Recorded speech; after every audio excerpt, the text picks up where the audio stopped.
ना भजी ना पराठा, चणा डाळ आणि तांदूळ भिजवून खास थंडीसाठी आज चटपटीत असा कोथिंबिरीचा नाश्ता आपण तयार करणार आहोत.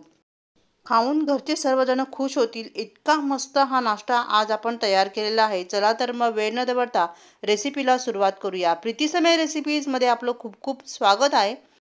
1 कप चणा डाळ आणि अर्धा कप तांदूळ स्वच्छ 2 ते 3 पाण्याने धुवून घेतलेले आहेत. आता ह्यामध्ये भरपूर पाणी घालायचं आणि 5 ते 6 तास हे डाळ तांदूळ आपल्याला भिजत ठेवायचे आहे. तर झाकण ठेवूया आणि ह्याला भिजत ठेवूया. 5 ते 6 तासानंतर डाळ आणि तांदूळ चांगले फुललेले आहेत. डाळ चांगली मऊ झालेली आहे आणि तांदूळही चांगला फुलून आलेला आहे. तर ह्यातलं पाणी काढून टाकूया आणि मिक्सरच्या भांड्यामध्ये घालून ह्याची बारीक पेस्ट आपल्याला तयार करायची आहे.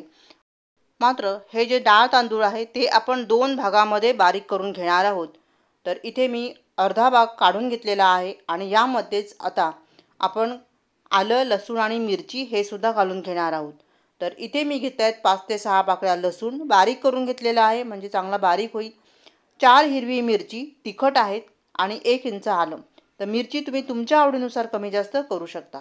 यामध्ये जास्त पाणी वापरायचं नाही आहे, त्यामुळे मी 1 चमचाभर पाणी यामध्ये घातलेलं आहे आणि आता ह्याची बारीक पेस्ट आपल्याला तयार करून घ्यायची.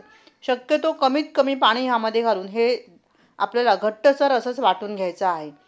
तर इथे मी हे बारीक वाटून घेतलेलं आहे. आता उरलेली चणा डाळ आणि तांदूळ आपण बारीक करून घेऊया. ह्यामध्ये मात्र आपण आलं, लसूण, मिरची वापरलेलं नाही आहे. आपण आलं, लसूण, मिरची ही एकदाच वापरलेली आहे. आता हे सर्व काढून घेऊया. हे पीठ आपलं तयार झालेलं आहे. आता ह्या पिठामध्ये काही मसाले घालूया.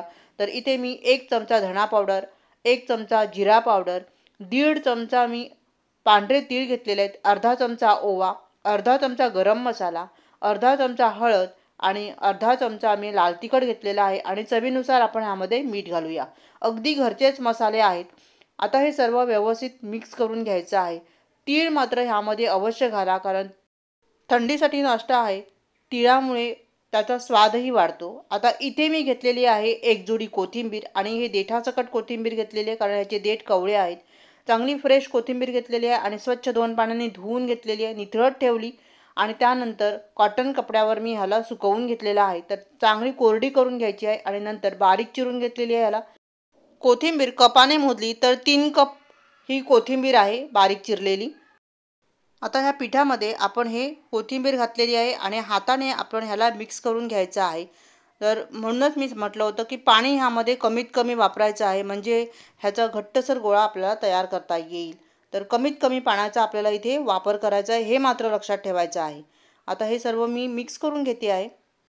मिक्स करून झाल्यानंतर ह्याची आपण टेस्ट करून पाहायची. जर तुम्हाला काही कमी जास्त वाटलं तर तुम्ही ह्यामध्ये काही मसाले ॲड करू शकता किंवा मिठाचं प्रमाण पाहून घ्यायचं, म्हणजे मग आपल्याला नंतर वापरता येतं. आता ह्याचा गोळा तयार होतो किंवा नाही हे पाहायचं. आता बघा ह्याचा छान असा गोळा तयार झालेला आहे. मी घेतलेलं प्रमाण एकदम परफेक्ट आहे. आता हात स्वच्छ धुवून घेतलेले आहेत आणि त्याला थोडंसं तेल लावून घेतलेलं आहे आणि ह्याचे आपण गोळे तयार करणार आहोत. तर असा हा उंडा तयार करून घ्यायचा आहे आणि चाळणीला मी तेल लावून घेतलेलं आहे आणि चाळणीमध्ये हे ठेवून द्यायचं आहे. तर याच पद्धतीने मी दुसरा उंडा तयार केलेला आहे आणि हा तिसरा उंडा तयार केलेला आहे. अजूनही 2 उंडे होतील इतकं पीठ आपलं शिल्लक राहिलेलं आहे. तर पहिला आपण ह्याला वाफवून घेऊया. तर इथे मी कढईमध्ये पाणी गरम करत ठेवलेलं आहे. पाण्याला चांगली उकळी आलेली आहे आणि त्यावर ही चाळणी ठेवून दिलेली आहे. वरून झाकण ठेवलेलं आहे आणि 10 मिनटं ह्याला वाफवून घेतलेलं आहे. अगदी 10 मिनटात हे तयार होतात. मस्तचा बघा शिजलेले आहेत व्यवस्थित हे. आता 10 मिनटानंतर ह्याला आपण एका स्टँडवर काढून ठेवूया आणि थंड करत ठेवून देऊ. थंड झाल्यानंतरच आपल्याला हे चाळणीतून बाहेर काढायचं आहे. तर ही आपली कोथिंबीर वडी आहे आणि कोथिंबीर वडी नेहमी आपण बेसन पीठ घालून तयार करतो. तर आज आपण चणा डाळ वापरून ही वडी तयार केलेली आहे. अगदी मस्त ह्या वड्या तयार झालेल्या आहेत आणि छान अशा निघालेल्या आहेत. आता ह्याला आपण बारीक बारीक कट करून घेऊया. या पद्धतीने बघा किती सुंदर वडी तयार झालेली आहे. बिलकुल ही वडी तुटत नाही आहे. अगदी व्यवस्थित ही वडी तयार झालेली आहे आणि परफेक्ट प्रमाण आहे आणि तुम्ही पाहू शकता किती सुंदर ही वडी तयार झालेली आहे. आता ह्याला तुम्ही शॅलो फ्राय करू शकता, डीप फ्राय करू शकता किंवा मग नुसती फोडणी पण देऊ शकता. मी इथे नाश्त्यासाठी तयार करणार आहे, त्यामुळे मी अगदी कमी तेलाचा नाश्ता तयार करणार आहे, म्हणून मी थोडंसं तेल यामध्ये घातलेलं आहे. मोहरी घातलेली आहे अर्धा चमचा जिरं घातलेलं आहे आणि छान असे 1 चमचा तीळ घातलेले आहेत आणि कढीपत्त्याची पानं घातलेली आहेत 7 ते 8 आणि मस्त अशी फोडणी तयार करून घेतलेली आहे. आणि ह्यामध्ये आता आपण ही कोथिंबीर वडी जी आहे ती फ्राय करून घेणार आहोत किंवा त्याला फोडणी देणार आहोत. तर मस्त अशा ह्या वड्या तयार झाल्या आहेत पहा. अगदी मस्त, बिलकुल तुटत नाहीत ह्या वड्या. इतक्या परफेक्ट प्रमाणात मस्त अशा तयार झालेल्या आहेत.